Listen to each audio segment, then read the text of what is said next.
अस्सलाम वालेकुम। Welcome to एमरात। दोस्तों, बात आज हम करने जा रहे हैं दो अहम टॉपिक्स को लेकर। पहला बात करेंगे कि इंडियन नेवी का एक MQ-9B sea guardian drone crash हो गया है जो कि अमेरिकन साख्ता था। और दूसरा बात करेंगे कि पाकिस्तान आर्मी एविएशन के Z-10ME हेलीकॉप्टर की कुछ CGI बेस्ड तस्वीर निकल कर सामने आई हैं और इनकी डिलीवरी कब होगी और रिसेंटली बलूचिस्तान में होने वाले ऑपरेशंस के साथ हम किस तरह इनकी डिलीवरीज को कनेक्ट कर सकते हैं। लेकिन दोस्तों, हम पहले टॉपिक की तरफ आ जाएं तो इंडियन नेवी का एक MQ-9B sea guardian unmanned aerial vehicle crash हो गया है चेन्नई के करीब।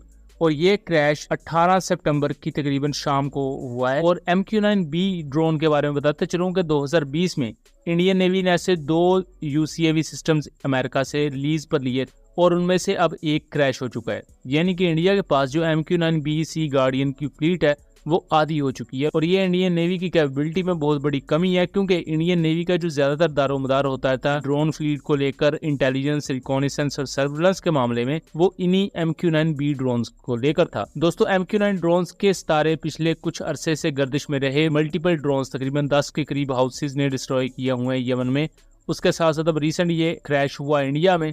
इससे पहले रिसेंटली इंडिया में फाइटर एयरक्राफ्ट का भी क्रैश हुआ था। तो इस साल इंडिया के काफी ज्यादा क्रैशेस हुए हैं जो कि इससे पहले भी हर साल होते रहते हैं। तो इन पर हमने डिटेल से वीडियोस बनाई हुई हैं जो क्रैशेस हुए हैं इंडिया के, और उनका मैं कोशिश करूंगा कि लिंक डिस्क्रिप्शन में दे दूं। दोस्तों, MQ-9B का क्रैश इस वजह से भी ज्यादा अहम है क्योंकि इंडिया ने रिसेंटली अमेरिका के साथ $3.9 बिलियन का मुआहदा किया हुआ है, जिसके तहत इंडिया सेम इसी तरह के 31 MQ-9 स्काई गार्डियन और सी गार्डियन ड्रोन खरीदेगा अमेरिका से। तो ये तकरीबन $4 बिलियन के नजदीक की कॉस्ट होगी। लेकिन ये जो 2 ड्रोन्स थे ये इंडिया ने किराए पर लिए थे। तो अमेरिका भी इस पूरी सिचुएशन को किस तरह डील करेगा वो भी आने वाले वक्त में देखना काफी दिलचस्प होगा। दोस्तों, जब ये क्रैश होता है तो पहले 2 से 3 घंटे तक तो ये इंडियन मीडिया की तरफ से खबर आती है कि ये डिश डाउन हुआ है, यानी कि एक क्रैश लैंडिंग हुई है सी पर, जिसकी वजह से ज्यादा नुकसान नहीं हुआ होगा एयरफ्रेम को। लेकिन लेटर ऑन ये चीज कंफर्म होती है कि ये ड्रोन सिस्टम थोरोली क्रैश हो चुका है और अब ये राइट ऑफ ऑलमोस्ट हो चुका है। सो ये इंडियन नेवी के लिए बहुत ही ज्यादा सेटबैक है,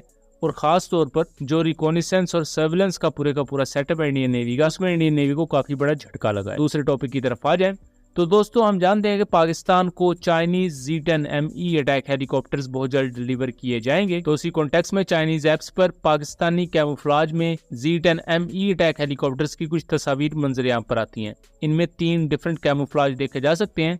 एक तो वैसा ही कैमोफ्लाज जो आपको पाकिस्तानी VT-4 टैंक्स पर, Z-10C एयरक्राफ्ट पर, यानी कि डार्क ग्रीन कैमोफ्लाज देखने को मिलेगा। और उसके अलावा आपको 2 मुख्तलिफ कैमोफ्लाज देखने को मिलेंगे जो कि लाइट कलर के हैं। और इस तरह के जो कैमोफ्लाज होते हैं ये पहाड़ी एरियाज के लिए और सहराई एरियाज के लिए होते हैं, जबकि जो डार्क ग्रीन कैमोफ्लाज है ये पाकिस्तान आर्मी नॉर्मली यूज करती है, या पाकिस्तान मिलिट्री में ओवरऑल ये यूज होता है। दोस्तों, अगर इस पैटर्न को देखा जाए तो जब पाकिस्तान एयरफोर्स के Z-10C एयरक्राफ्ट डिलीवर किए जाने थे चाइना की तरफ से, तब भी उनके इस तरह के कुछ CGI बेस्ड या सॉफ्टवेयर जनरेटेड इमेजेस मंजर-ए-आम पर आई थी, और उसके बाद ये Z-10C एयरक्राफ्ट की तस्वीर निकलकर सामने आना शुरू हुई थी। तो सेम यही पैटर्न हमें यहाँ भी देखने को मिल रहा है कि Z-10ME हेलीकॉप्टर की CGI बेस्ड तस्वीर निकलकर सामने आई है जो कि रियल नहीं है, लेकिन ये बहुत ही ज्यादा प्रोफेशनल वे में बनाई गई है कि आपको तमाम details, missile approach warning system, rotor based radar, turret, तमाम चीजें आपको डिटेल से देखने को मिलती हैं। सो इस वजह से कहा जा रहा है कि बहुत जल्द पाकिस्तान आर्मी एविएशन को Z-10ME हेलीकॉप्टर का पहला बैच डिलीवर कर दिया जाएगा। दोस्तों, पाकिस्तान की अगर सिचुएशन को देखा जाए तो खास तौर पर जो मुख्तलिफ टेरर ऑर्गेनाइजेशंस के खिलाफ पाकिस्तान के ऑपरेशन चल रहे हैं, तो उस कॉन्टेक्स्ट में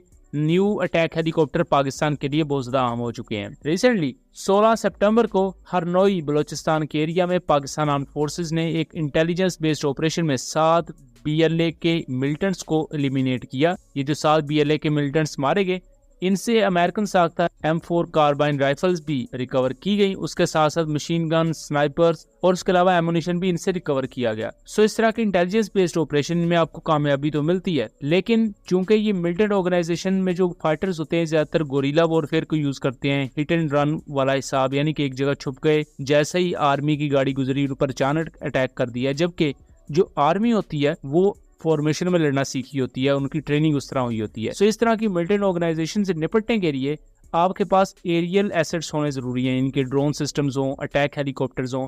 अगर हम नाइजीरिया को भी देखें तो वो भी अटैक हेलीकॉप्टर्स बहुत बड़ी तादाद में खरीद रहे हैं अमेरिका से, तुर्किया से, ताकि वो अपने मुल्क में मौजूद मिलिटेंट ऑर्गेनाइजेशंस के खिलाफ बेहतर तरीके से ऑपरेशन कर सकें। पाकिस्तान अभी तक अपने कोबरा अटैक हेलीकॉप्टर्स को यूज करता आया है, लेकिन अगर मॉडर्न वॉरफेयर को देखा जाए तो कोबरा अटैक हेलीकॉप्टर में ना तो मिसाइल अप्रोच वार्निंग सिस्टम है, ना रेडार वार्निंग रिसीवर है, ना रोटर बेस्ड उनमें रेडार्स हैं और ना ही कोई कम्प्रीहेंसिव इलेक्ट्रॉनिक वॉरफेयर सेंसर्स हैं। लेकिन ये तमाम चीज़ें Z10 ME हेलीकॉप्टर में आती हैं और उसके अलावा पेलोड के मामले में भी ये कोबरा अटैक हेलीकॉप्टर से ज़्यादा बेहतर है। एंटी टैंक गाइडेड मिसाइल्स को फायर कर सकता है जो कि इवन 15 किलोमीटर दूर तक भी किसी भी आर्मर्ड व्हीकल को, टैंक को या किसी भी दूसरी हाइड आउट को निशाना बना सकते हैं।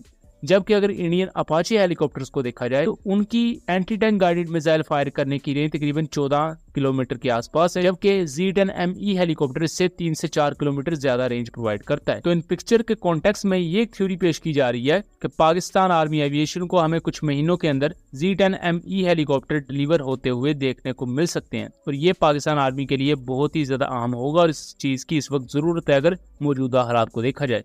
सो ये था एनालिसिस। उम्मीद करता हूँ चीज़ें क्लियर नहीं होंगी। वीडियो पसंद आई हो तो इसे ज़्यादा से ज़्यादा शेयर कीजिएगा एंड चैनल को सब्सक्राइब कीजिएगा। मिलेंगे अगली वीडियो में, तब तक के लिए अल्लाह हाफिज़।